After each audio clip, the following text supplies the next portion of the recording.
तो सबसे पहले बात करते हैं कराची के बारे में। तो कराची अपनी जीडीपी और आबादी के लिहाज से पूरे पाकिस्तान देश का सबसे बड़ा और अमीर शहर है। कराची पाकिस्तान के सिंध प्रांत की राजधानी है, जो वर्तमान समय में तकरीबन 3780 किलोमीटर स्क्वायर एरिया पर फैला हुआ है। वहीं इस शहर को द सिटी ऑफ लाइट्स के नाम से भी जाना जाता है, जो अरेबियन सी में लगभग 100 किलोमीटर लंबी अपनी कोस्ट लाइन शेयर करता है। तथा वर्तमान समय में देखा जाए तो कराची इंफ्रास्ट्रक्चर और इकोनॉमी के मामले में काफ़ी तेज गति से आगे बढ़ रहा है, जहां पर पाकिस्तान के कुछ सबसे बड़े और मेजर सी पोर्ट्स मौजूद हैं। वहीं कराची शहर के नज़दीक बहरिया टाउन जैसे कुछ बड़े और मॉडर्न टाउनशिप एरियाज को बसाया जा रहा है, जो आने वाले वक्त में कराची को देखने का नज़रिया पूरी तरह से बदल कर रख देगा। अगर हम कराची के न्यूमेरिकल डेटा की बात करें तो 2017 सेंसस के आधार पर कराची शहर की कुल आबादी तकरीबन 1,50,00,000 लोगों की है। वहीं कराची शहर की करंट लिटरेसी रेट 81.52% की है, और यदि हम रिलीजन बेसिस पे देखें तो इस शहर में 96.4% मुस्लिम, 2.4% क्रिश्चियन, 0.86% हिंदू और थोड़े बहुत यहाँ पर अन्य धर्मों के लोग भी निवास करते हैं।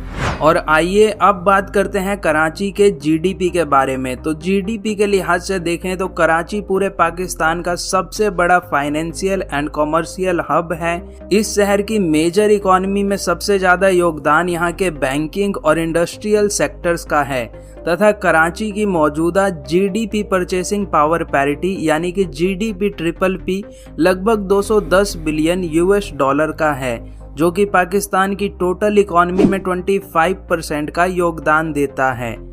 कराची का इतिहास, अगर ऐतिहासिक रूप से देखें तो 1729 में कराची शहर को एक किले नुमा गाँव के तौर पर कुछ बलोच लोगों ने बसाया था, और उस टाइम इसे नाम दिया गया था गलोची, लेकिन बाद में इसका नाम बदलकर कराची पड़ गई, जिसके बाद में इस शहर पर बहुत ही तेज गति से काम किया जा रहा है, जो आने वाले कुछ सालों में मुंबई शहर की तस्वीर को पूरी तरह से बदल देंगी। अगर हम मुंबई शहर के न्यूमेरिकल डेटा की बात करें दोस्तों, तो एक एस्टिमेटेड रिपोर्ट के आधार पर इस शहर की आबादी लगभग 2 करोड़ के आसपास है।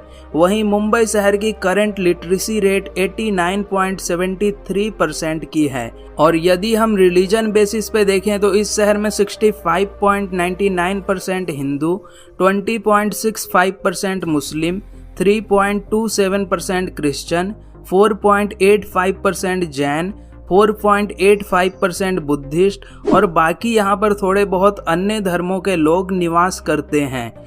जीडीपी के लिहाज से देखें तो मुंबई पूरे इंडिया का सबसे बड़ा फाइनेंशियल एंड कॉमर्शियल हब माना जाता है।